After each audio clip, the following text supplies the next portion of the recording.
dans l'émission Capsule. Notre invité aujourd'hui, Nicolas Hochstetter. Bienvenue. Merci beaucoup. Nicolas, vous êtes fondateur de Performance Watcher. Que voulez-vous proposer aujourd'hui au travers de cette plateforme?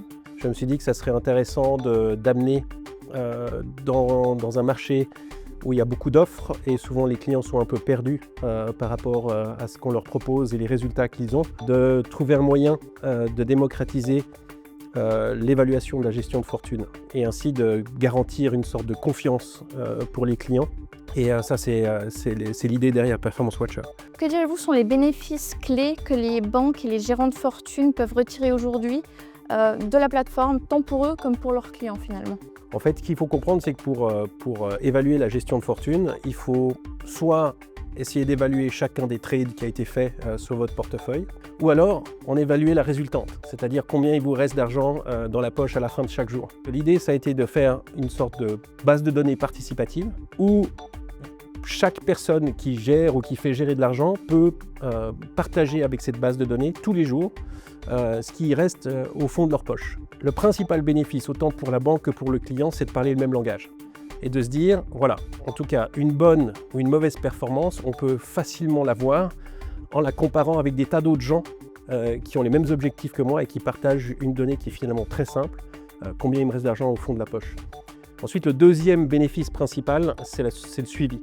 Quand vous avez un suivi et que vous communiquez de manière simple avec vos clients, vous évitez les non-dits et les problèmes qui surviennent au fur et à mesure de 6 mois ou 12 mois, quand les choses ne sont pas comprises et pas suivies. Le troisième bénéfice, qui est une résultante de la deuxième, c'est un outil de reporting et de communication extrêmement simple. Donc on a une très bonne communication entre le banquier et le client, qui, en tout cas en termes de performance, parlent le même langage avec quelque chose de très simple. Quels sont les principaux services, si on veut, qui sont le plus utilisés sur la plateforme? Ce qui est très important à comprendre, c'est que, par définition, Performance Watcher ne rendra jamais de service.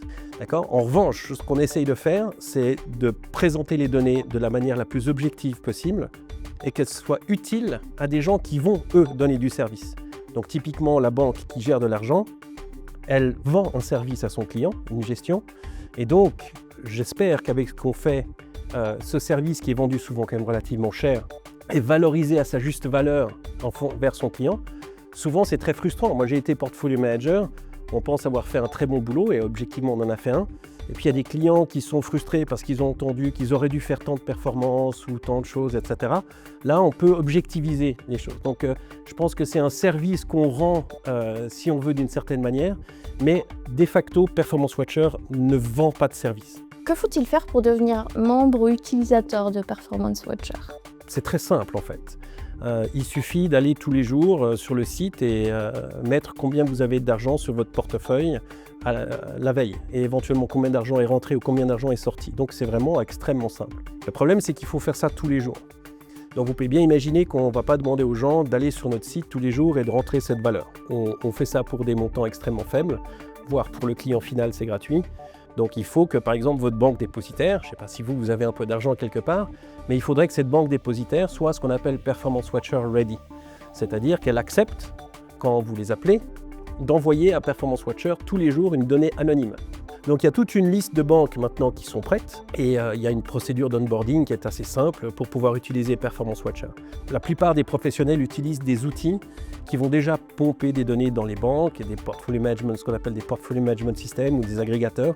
Et aujourd'hui, Performance Watcher est connecté à quasiment tous ces outils, ces portfolio management systems de Suisse et maintenant même, sans révéler trop de choses, dans les pays étrangers. En rebondissant sur ce que vous venez de dire, sur quel développement vous concentrez-vous en ce moment?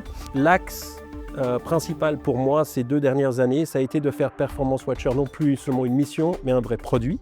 Moi, sur quoi je m'axe aujourd'hui principalement, c'est donc à cette pérennité. C'est de faire en sorte que Performance Watcher devienne indépendante de Nicolas Hochstetter, de moi-même. Ce qui est important, c'est que Performance Watcher soit utilisé par le plus de monde possible. Donc on a travaillé sur ce qu'on appelle un widget et des API qui permettent à toute plateforme qui est intéressée par Performance Watcher d'incorporer ce qu'on appelle le perfomètre directement dans votre écosystème que vous utilisez, la mention de Performance Watcher et où se trouve votre portefeuille par rapport à l'ensemble. Et donc, ce que je suis en train de faire maintenant, c'est de créer une fondation qu'on appelle de type actionnaire, Et cette fondation aura les droits majoritaires de vote sur la société et donc va garantir que Performance Watcher va toujours travailler dans la mission que je lui ai donnée.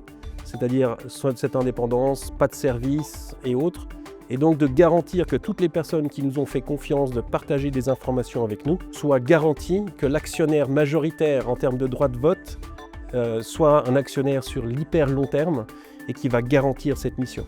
Nicolas, un grand merci d'avoir été avec nous aujourd'hui, c'était un plaisir. Plaisir, c'est pour moi.